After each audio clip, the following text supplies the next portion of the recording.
வணக்கம், நான் உங்கள் ராமன். அனைத்தையும் இழந்த பின்புதான் உன் இலக்கு என்னவென்று புரியும். ஆகவே தொடர்ந்து போராடுங்கள். உங்கள் வாழ்க்கை எனும் கதையில் நீங்கள் நாயகனாகும் வரை. அரசியலும் சரி, அதிகாரமும் சரி, ஒரு நாயகனை நேருக்கு நேர் நின்று வென்றதாக சரித்திரம் இல்லை. சோற்றுக்கே வழி இல்லாமல் வந்தவர்கள் தான் நீங்கள் பல பேருக்கு சொர்க்கத்தை காட்டியிருக்கிறார்கள். நான் என்ன சொல்கிறேன்னு புரியுதா? எல்லாத்தையுமே நான் இழந்துட்டேன் அப்படின்னு துவண்டு போய் நிற்கிறப்ப தான் உனக்கு உன்னோட இலக்கு என்ன அப்படிங்கிறது புரியும். புரிஞ்ச நீ தொடர்ந்து போராடிக்கிட்டே இரு. உன்னோட லைஃப்புங்கிற ஸ்டோரியில் நீ ஹீரோ ஆகிற வரைக்கும், அது உன்னோட வாழ்க்கை எனும் திரைக்கதையில் நீ தான் ஹீரோ. கண்டிப்பாக ஆவ, தொடர்ந்து போராடினா ஆகலாம். அப்படி போராடி வந்த ஒரு நாயகனை, ஒரு ஹீரோவை அரசியலும் சரி, அதிகாரம் சரி, நேருக்கு நேராகவே நிற்கவே முடியாதாம்மா.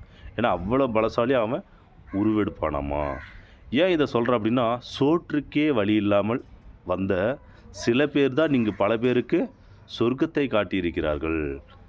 நிறையா பேர் ஒரு பெரிய லெவலில் வளர்ந்தான் அப்படின்னா, அவன் சின்ன வயசில் சோத்துக்கே வழி இல்லாமல் வந்திருப்பான்.